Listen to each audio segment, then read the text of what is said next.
आज की वीडियो में मैं आप लोगों के साथ शेयर करूंगी कि किस तरह मैं टाइम मैनेजमेंट और प्लानिंग के साथ अपने डेली के काम आसानी से बगैर थकान के शसलूबी से सरअंजाम देती हूं।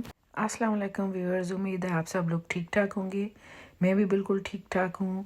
तो आज मैं आप लोगों के साथ फ्राइडे की रूटीन शेयर करूँगी।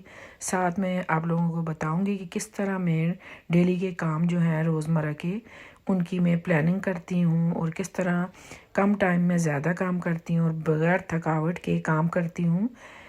तो चले फिर शुरू करते हैं। सुबह का आगाज़ हो चुका है जी। अभी मैं नाश्ता बना रही थी, चाय बना रही थी और फिर इसके बाद मैं पराठे बना लूँगी। और ये साथ ही मैं एक टिप भी दे देती हूँ जो कि वीडियो से हट के है, लेकिन आप लोगों को फ़ायदा होगा। तो फ्रिज में से अगर पहले आपको याद नहीं रहा आटा निकालना, तो वो इतना ठंडा होता है कि ना पेड़े बनते हैं ना पराठे बनते हैं।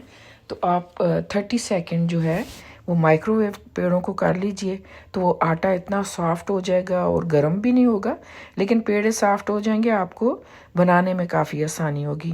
तो आज मेरे साथ भी यही हुआ, मैंने पहले नहीं निकाला तो फिर मैंने माइक्रोवेव कर लिए थे, तो मैंने आराम से पराठे बना लिए। तो चलें अभी टॉपिक की तरफ आते हैं। तो मैं एक दिन पहले ही प्लानिंग कर लेती हूँ कि मुझे कल कौन कौन से काम करने हैं और कौन सा खाना बनाना है। और खाने का भी ये है कि बाज़ औक़ात मैं एक दिन पहले ही रात को तैयारी कर लेती हूँ। अगर पकाऊँ ना भी, आधा काम ना भी करूँ खाने का, मैं कटिंग वगैरह कर लेती हूँ सब्ज़ियों की, या अगर गोश्त या चिकन का भी कुछ बनाना है तो उसके लिए भी मैं लहसुन अदरक प्याज जो है प्रिपेयर कर लेती हूँ, हरा धनिया हरी मिर्चें।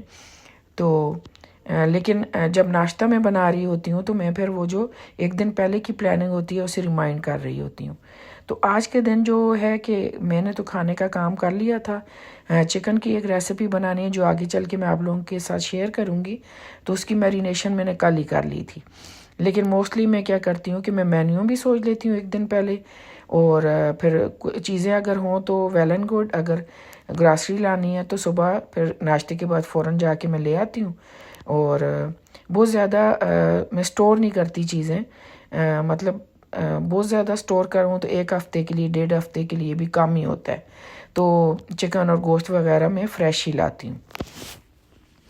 तो फिर नाश्ते के दौरान मैं अपना जो मेरी एक दिन की पहले एक ये दिमाग में होता है कि मैं ये काम करूँगी, और उन कामों की वजह से ऐसा भी ना हो कि आपकी डेली रूटीन डिस्टर्ब हो रही हो। डेली रूटीन तो मस्ट है, नाश्ता लंच डिनर और सुबह से लेकर रात तक हमें काम करना होता है। तो जो डेली रूटीन है वो डिस्टर्ब ना हो, उससे हट के एक्स्ट्रा काम आप 30-40 मिनट दे दें, 1 आवर दे दें, 15-15 मिनट करके डिफरेंट छोटे छोटे काम कर लें। तो वो काम करने से ये होगा कि आपको डीप क्लीनिंग की ज़रूरत नहीं होगी। जैसे कि मुझे ये सामने आपको वाइट रैक नज़र आ रहा है, ये काफ़ी दिनों से धोना था। तो क्योंकि किचन में चिकनाई भी लग जाती है, ऊपर डस्ट भी होती है। तो वैसे तो मैं करती रहती हूँ इसकी डस्टिंग, कपड़े से साफ़ करती रहती हूँ, लेकिन डीप क्लीनिंग ज़रूरी है। तो इसे भी मैं अभी धोऊंगी, वो आगे चल के आप लोग देखेंगे। इसी तरह मैंने बाथरूम का टब धो लिया था, वो मेरा टारगेट था। और एक और बात याद रखें कि टारगेट बहुत बड़े बड़े ना रखें, बस इतने ही काम दिमाग में रखें कि 30 मिनट 40 मिनट या 1 आवर ज़्यादा से ज़्यादा आप एक्स्ट्रा दे दें। इतना भी ना करें कि आप थकान हो जाए। सुबह से लेकर रात तक हमारे काम ख़त्म नहीं होते, एक के बाद दूसरा काम।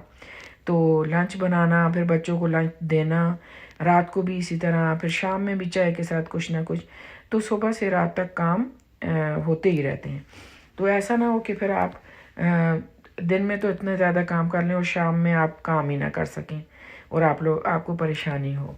तो ऐसा मैं नहीं करती। टारगेट आप छोटे छोटे रखें और हफ्ते में 3-4 दिन इस तरह एक्स्ट्रा काम कर लें छोटे छोटे। तो घर जैसे किचन में डिफरेंट चीज़ों की सफाई, मसालों के डब्बे वगैरह वो साफ़ कर लिए। अगर रीफ़िल करने हैं उससे पहले धो लें उन्हें। और अगर ज़ाहिर रोज़ तो नहीं धुल सकते, तो जब आप उन्हें यूज़ करें उसी वक्त उन्हें किचन टावल के साथ या जो साफ़ी होती है किचन की साफ़ सुथरी, उसके साथ वाइप कर लें। तो इस तरह आपको डीप क्लीनिंग की ज़रूरत नहीं होगी। और एक्स्ट्रा जो डीप क्लीनिंग हम सोचते रहते हैं, काम इकट्ठे कर देते हैं, फिर डेली रूटीन भी डिस्टर्ब हो रही होती है और 2-3 दिन फिर थकान ही नहीं ख़त्म होती और बहुत ज़्यादा बर्डन हो जाता है काम का, तो वो फिर मसला होता है। तो इस तरह घर के कामों की प्लानिंग करें, टाइम को मैनेज करें। टाइम इसी तरह मैनेज होगा। अगर आप बड़े टारगेट रखेंगे तो फिर बड़ा मुश्किल है। तो मतलब डेली के 2-3 काम ज़हन में रखें। जैसे मैंने टब आज वॉश किया है, ये रैक्स धोया है और इसके अलावा मैंने किया है हॉट पॉट धोना था, वो भी गाहे बगाहे मैं धोती रहती हूँ। यूज़ होता है, रोटी पराठे रखते हैं हम लोग। तो इसी तरह और बहुत सारे काम हैं, मसालों के डब्बे वगैरह अगर ड्यू हैं तो वो धो लें। किचन के वो जो आपके किचन में चीज़ें हैं वो आप लोगों को पता है, तो वो 1 बाय 1 करके इस तरह धोते रहें। और सबसे ज़्यादा ज़रूरी ये है कि जल्दी सोएं और जल्दी उठें। और सुबह जब आप नींद पूरी होगी तो फ्रेश होंगी तो काम करने का दिल भी चाहेगा। और सुबह के जो 5-6 आवर्स हैं बहुत ज़्यादा एक्टिवली आप सारे काम कर सकेंगे, एक्स्ट्रा काम भी कर सकेंगे। तो जल्दी सोने की आदत डालें और सुबह जल्दी उठें। और सुबह जब उठ जाएं जल्दी तो मोबाइल को बिल्कुल टच ना करें। अगर देखना भी है तो चंद मिनट्स के लिए देख लें और फिर रख लें। तो क्योंकि मोबाइल की वजह से काफ़ी टाइम ज़ाया होता है। मैं उठती हूँ, मेरा चैनल है तो मैं देखती हूँ व्यूज़ वगैरह, लेकिन बस व्यूज़ ही देखती हूँ। उसके बाद फ़ौरन जो है इधर मैं सनरूम में आ जाती हूँ जहाँ टीवी है, जहाँ स्टूल पे मैं रख देती हूँ और किचन में जाके अपने काम शुरू कर देती हूँ। दरमियान में कोई कॉल वगैरह आए तो उसे भी अटेंड करती हूँ और दरमियान में ब्रेक भी लेती हूँ। ऐसा नहीं है कि पूरा दिन मैं काम करती रहती हूँ। और ब्रेक जब लेती हूँ, नाश्ता अपना करती हूँ, लंच करती हूँ और जब खाना बन रहा होता है तो टाइम होता है तो बैठती हूँ, थोड़ा टीवी देख लेती हूँ। दिन में मैं मोबाइल नहीं देखती। अगर मुझे देखना भी होता है रात को थोड़ी देर में देखती हूँ सोने से पहले। और लाइफ में कोई भी आप काम कर रहे हैं, आप हाउसवाइफ हैं या वर्किंग वुमेन हैं, जब तक आप टाइम मैनेजमेंट नहीं करेंगे, प्लानिंग नहीं करेंगे तो सक्सेस तो मिलेगी लेकिन 100% रिज़ल्ट नहीं मिलेंगे। और आप खुद सोचें, अगर आप सक्सेसफुल हैं और तो अगर आप टाइम मैनेजमेंट और प्लानिंग से चलेंगे तो और ज़्यादा आपको सक्सेस मिलेगी और बहुत ज़्यादा आप डिस्टर्ब नहीं रहेंगे। हर चीज़ की रूटीन होगी और हर काम टाइम से हो रहा होगा। आपको रेस्ट करने का भी टाइम मिल जाएगा, टीवी वगैरह देखने का, कुछ अपनी आपकी हॉबी है या बाहर आना जाना का मूड है तो वो भी आप अफोर्ड कर सकेंगी। मैं जाती हूँ, मैं बाहर भी जाती हूँ, मैं ग्रॉसरी भी लेती हूँ, घूमने भी जाती हूँ, सारे काम करती हूँ, तो वो मैनेज हो जाते हैं। और ये ज़रूर देखें कि कितनी एनर्जी है, आपकी हेल्थ कैसी है, आप मल्टीटास्किंग कर सकते हैं कि नहीं, क्योंकि मल्टीटास्किंग हर किसी की नेचर नहीं होती। कर सकें तो करें, वरना आप जिस तरीके से आप कर सकती हैं उस तरह कीजिए। तो यहाँ पे मैं ये रैक धो रही थी, ये ड्यू था, ये प्लानिंग थी, मैंने आज धोना ही धोना है इससे।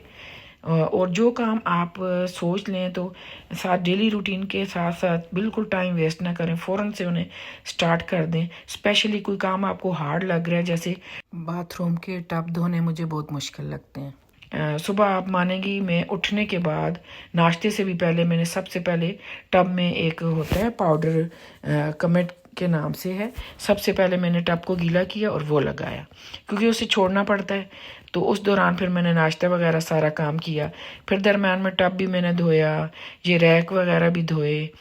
तो इसी तरह फिर रूटीन चलती है, लेकिन मैं उतना ही टारगेट रखती हूँ जितना मुझे पता है मैं कर सकती हूँ।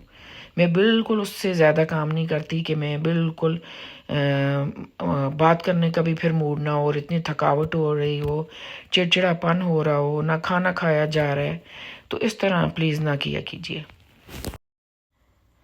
स्टोव ऐसी चीज़ है कि सारा दिन ही इस्तेमाल होती है, नाश्ते से लेके फिर लंच, फिर दरम्यान में कोई भी स्नैक बनता है अगर बच्चों के लिए, शाम की चाय वगैरह नाश्ता और फिर डिनर तक, तो उसकी सफाई दिन में एक दफ़ा तो सही से कम्प्लीटली डीप क्लीनिंग उसकी ज़रूरी होती है। और इसी तरह उसके साथ साथ जैसे ही गंदा होता है, कोई चीज़ गिरती है, मैं उसी वक्त हाथ के हाथ साफ़ कर देती हूँ स्टोव को। तो इसी तरह फिर गंदा नहीं लगता, ख़ुद को भी अच्छा नहीं लगता, और एकदम से कोई आ जाए तो फिर एम्बेरसमेंट होती है, अच्छा नहीं लगता। और इसी तरह मैं उसके साथ साथ काउंटर स्टोव में साफ़ कर लेती हूँ। और ये स्पाइस बॉक्स है, इसे मैंने अच्छे से साफ़ कर दिया।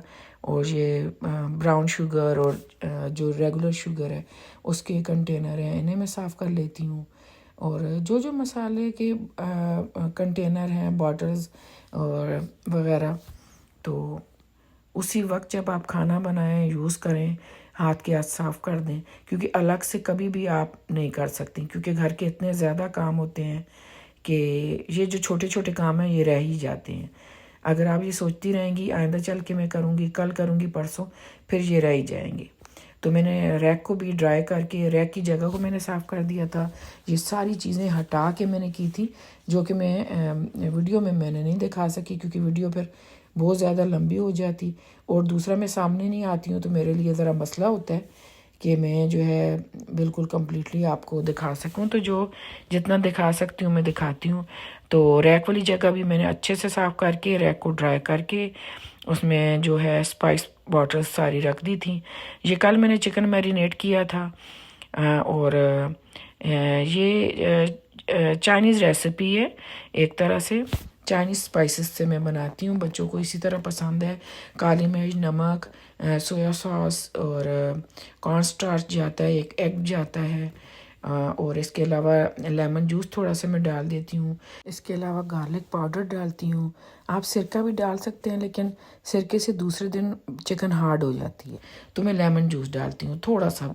मतलब ये तकरीबन 2 पाउंड चिकन होगा, चिकन ब्रेस्ट है, उसके क्यूब मैंने बनवा लिए थे। तो तकरीबन मैंने 1 टेबल स्पून या 1.25 टेबल स्पून डाला होगा लेमन जूस।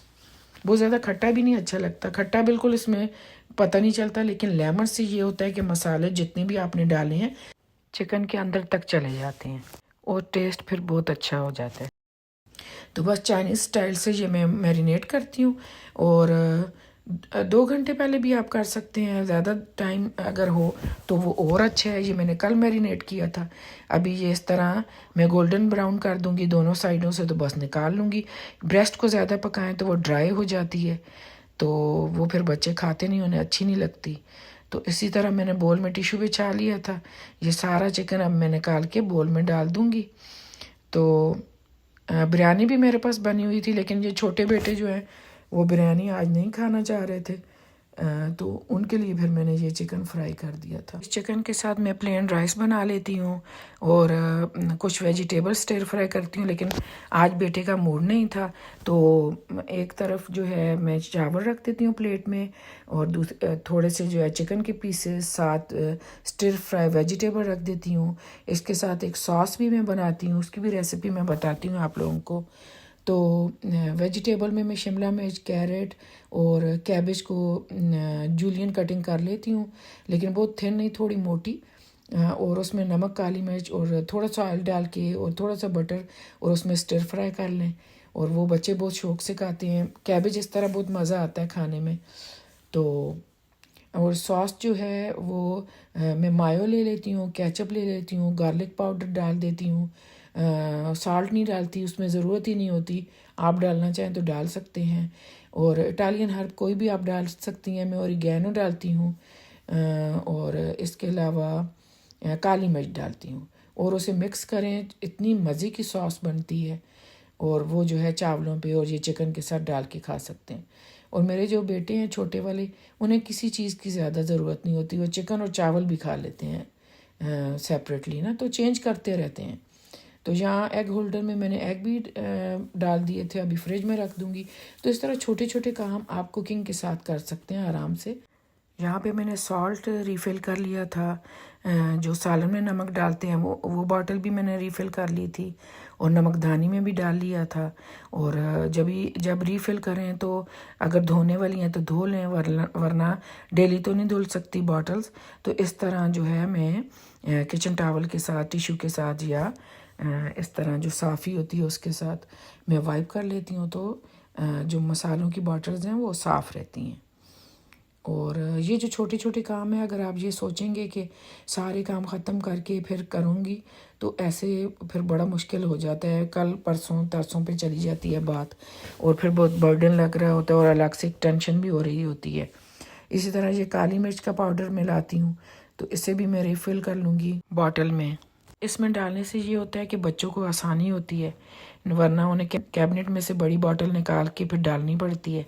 और दूसरा ये है कि एक बहुत अच्छी टिप है कि कभी भी काली मिर्च का पाउडर और गरम मसाला और सूखा धनिया ज़्यादा मिकदार में बॉटल्स में ना डालें, वरना उनकी खुशबू ख़त्म हो जाती है। तो चलें अभी मैं वीडियो को एंड करती हूँ। वीडियो देखने का बहुत शुक्रिया। सब्सक्राइब, लाइक, शेयर कीजिएगा और कमेंट लाजमी करें कि आपको मेरी वीडियो कैसी लग रही हैं, आप क्या देखना चाह रहे हैं। अल्लाह हाफिज़।